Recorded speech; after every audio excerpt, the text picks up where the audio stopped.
Red book రాజ్యాంగంతో ఈరోజు రాష్ట్రంలో emergency తరహా పరిస్థితులు ఈరోజు రాష్ట్రంలో నెలకొని ఉన్నాయి అని చెప్పడానికి రాష్ట్రంలో జరుగుతూ ఉన్న అనేక ఘటనలన్నీ కూడా ఇవాళ రాష్ట్రంలో ఉన్న ఎమర్జెన్సీ పరిస్థితులను కంటికి కనపడేట్టుగా చూపిస్తాయి.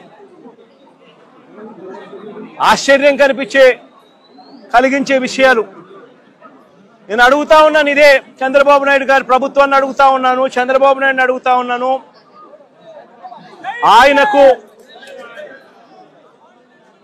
ఆయన అడుగులకు మడుగులెత్తే పోలీసు అధికారులను అడుగుతా ఉన్నాను. ఎందుకయ్యా ఈ ఆంక్షలు పెట్టారు అని అడుగుతా ఉన్నాను. ఎందుకయ్యా ఒక రాజకీయ నాయకుడు తమ పార్టీకి సంబంధించిన వాళ్ళను కలవడం ఏమైనా నేరమా అని అడుగుతా ఉన్నాను. అలా కలవడానికి వస్తే అదేమైనా తప్ప అని అడుగుతా ఉన్నాను. ఎందుకు ఆంక్షలు పెడతా ఉన్నారు అని అడుగుతా ఉన్నాను. నా కార్యక్రమానికి నన్ను అభిమానించే వాళ్ళు ఎవరైనా కూడా వస్తే తప్పేమిటి అని అడుగుతా ఉన్నాను.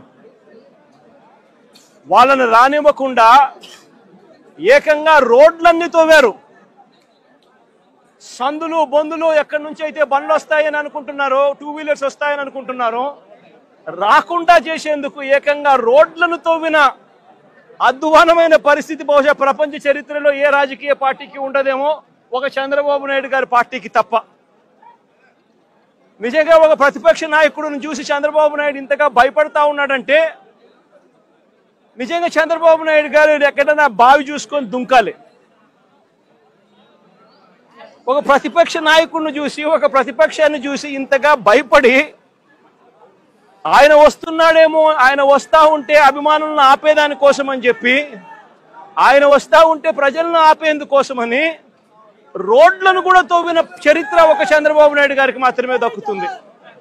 ఈరోజు దాదాపుగా 2000 పైచీలకు పోలీసులు, 2000 పైచీలకు పోలీసులు, లెక్కలేనంత మంది డిఎస్పీలు, డిఐజీ ఇక్కడే తిష్టేసినాడట. నాకు ఆశ్చర్యం అనిపించింది. అసలు వీళ్ళంతా కూడా నా సెక్యూరిటీ కోసం కాదు, వీళ్ళంతా జగన్ వస్తా ఉన్నాడు అని అంటే జగన్ను చూడడానికి అభిమానులు ఎవరైనా వస్తారేమో, ఆ అభిమానులను ఆపడం కోసం ఇంతమందిని ఉపయోగిస్తా ఉన్నారు.